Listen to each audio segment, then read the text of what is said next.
Good afternoon. Welcome to another exciting edition of Diatribes from the Voice of Doom. Now here's your ever-surprising and off-the-wall host, Voice of Doom. Ring around the rosy, pocket full of posies, ashes, ashes, we all fall down. Just going down memory lane. Song we used to sing when we were kids. A little game we played when we were kids. It was very simple. You hold hands and dance around in a circle and sing Ring Around the Rosie. I'm sure that particular pastime has been banned at schools now because they must maintain social distance, and holding hands and dancing around in a circle is certainly forbidden. So kids don't have to worry about learning that song, but anybody, common knowledge to most people, except for people who actually, are blind, that song is about the bubonic plague.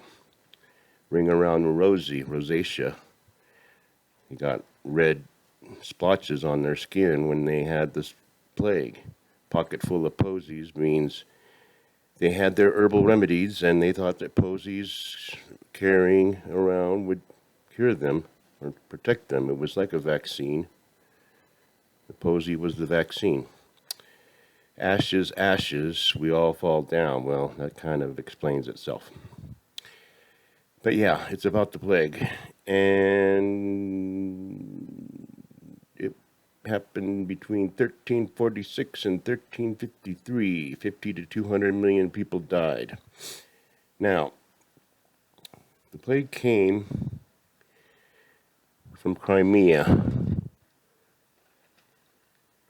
and it was carried over to Constantinople by Genoese traders. So you see what happens when you trade. Islamic countries were hit hard. Just a little thing there. I have a lot of notes, and I have 3 subjects I wanted to do today. Bubonic plague, another Mandarin lesson, and then my usual ranting about the latest political idiocy. But the bubonic plague, now, they did everything wrong, very much like this day and age.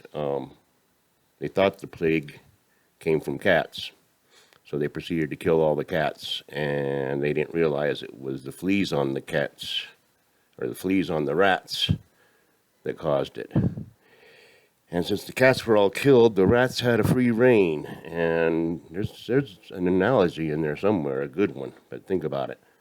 They kill all the cats, leaving the rats to propagate and spread the plague worldwide. Yeah, I'll come up with that allegory because it's perfect. Second wave, second recurrence, 1360 to 63, 1374, 1400, 1438 to 39, 1456 to 57, 1464 to 65, 1481 to 85.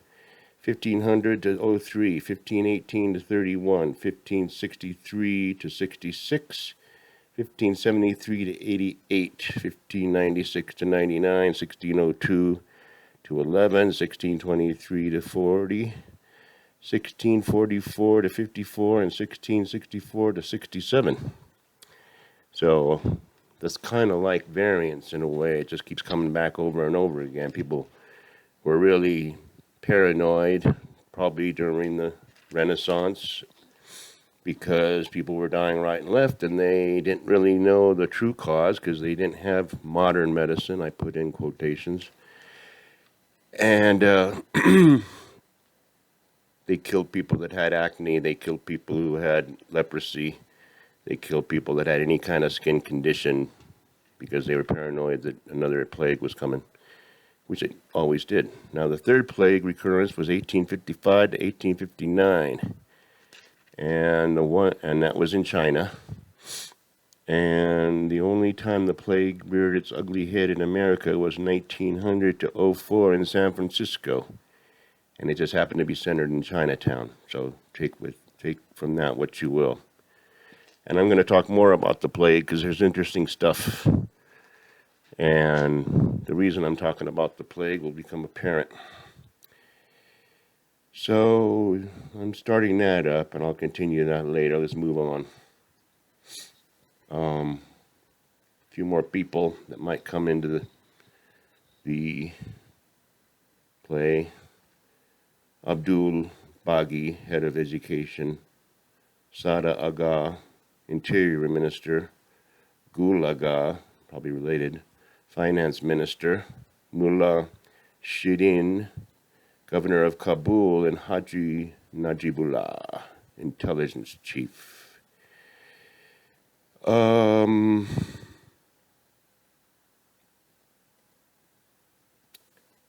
they're getting, pretty well organized.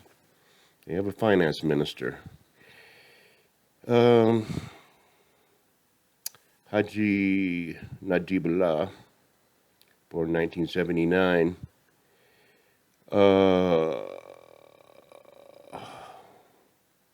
Fidai Mahash, Sacrifice Front. I don't know why I wrote that, but it has something to do with the fact that they feel a certain privilege, or kind of like good old Schicklgruber wanted to take over the Rhineland and take over the Sudetenland and take over the German-speaking parts of Czechoslovakia and things of that nature.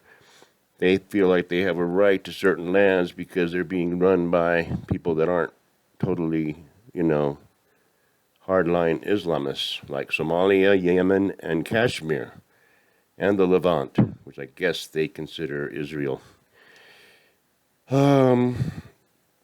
Kashmir, the Levant. I mean, I can see Somalia and Yemen going completely their way. They aren't going to have a choice. But you go into Kashmir and the Levant, and we're talking big trouble. Okay, I'm watching the heads that are talking. Their mouths are opening, and, they're trying to make sense. And they do, but, they're not getting anywhere. So they say, and I won't mention names, will anything become of this? Will there be any repercussions? And it's like, if the press does their job, there will be, because they don't do their job. And, they're always light on the Democrats, but when a Republican does it, they're all over the place looking at the, investigating. So it's true. It is. And I say, when are we going to do our jobs? We, the people. Remember, the people? We, the people. And we have this electoral system where, if people were halfway intelligent, then they wouldn't, do half the things they do. And they know what the facts are, what the facts as they perceive them. And perception, you got to change the perception. Just like our beloved Petri dish told the president of Afghanistan before the guy fled in terror. Change the perception so that we can get through this and we can look good on paper and look good on the, news and the optics. Change the perception. So they're all over that, unless they're the other side, in which case they didn't hear anything about him saying that. And if they did hear it from somewhere, then they're, eavesdropping on other people's private conversations. So they're horrible people that would even say such a thing. But yeah, we the people have to do our homework, and I do my homework by going to other news outlets, because there's news out there, and I want to keep up with these prisoners in Afghanistan, these girls, because nobody's going to remember them a couple days from now, and they're still sitting there going, well, is there going to be a plane going out of here? Is somebody that we can trust going to come to the door and say, let's go? So I'm going to keep up with that, and the only way you can do it is search. You're not going to find it just going latest news. Here's what's happening with the girls. So you got to search, and then you're going to I hope to find information, and so I can keep you abreast. And we got to keep abreast. And I don't mean keep abreast like, I mean, we have to keep up on things because things are happening fast. And nobody does their homework. Then we blame the press. We got to be our own press. You go to outlets, and I don't care if they're owned by Qatar or whatever. They get people into the fray because they're allowed to be there. They let in Indian journalists into the airport to go around and tour and take pictures. And they, so I could go on, and I will go on, but change the perception, that's an interesting thing. It kind of says everything you need to know about Petri dish. So let's go on. I have a few minutes. Let's learn a few phrases, a few more things that are more complex. But you may need to know these phrases soon. Pangyomin. Pangyomin means friends. So when they come to your door, you say Pangyomin. It's really kind of easy if you just say it over and over again. Zeshi wa dafangzu. Zeshi wa dafangzu. Here is my house. You're showing them around a bit. They like the more, informal phrase of Oja joshi nija. Oja joshi nija. That means my house is your house. So hopefully you watch this over and over again and write those phrases down. Shida is yes, which you'll be saying over and over again. And pu is no, and you'll probably say it once. I'm going to keep throwing in little lessons because I think it might serve us well. Let's see. Go backwards a bit. Xie is thank you. I'm going to go backwards. Ni hao, greetings. And, Woman I woman dealing chu. Woman I woman darling chu. We love our leader. So we can say that to Petri dish when we're having an audience with him and he's not nodding off. But yeah, mistake after mistake, and I see cover-ups, and I see both the tribes kind of saying, since the other tribe are total liars, we can't believe anything they say, then, their spokespeople and their outlets are all liars, and so, it's just a shame that American people are being misled. So if they're all liars, then we shouldn't be misled. We should say, no, you're liars. But certain people are sheep, and we know who those sheep are. Pretty much all of us, okay? Because we're either saying the other side is sheep, or we're sheep, just relying on the trivial information we get from the American press, the American media. So get on a stick and do your homework. I want everybody to go at least an hour a day watching foreign news outlets, especially the ones from Central Asia.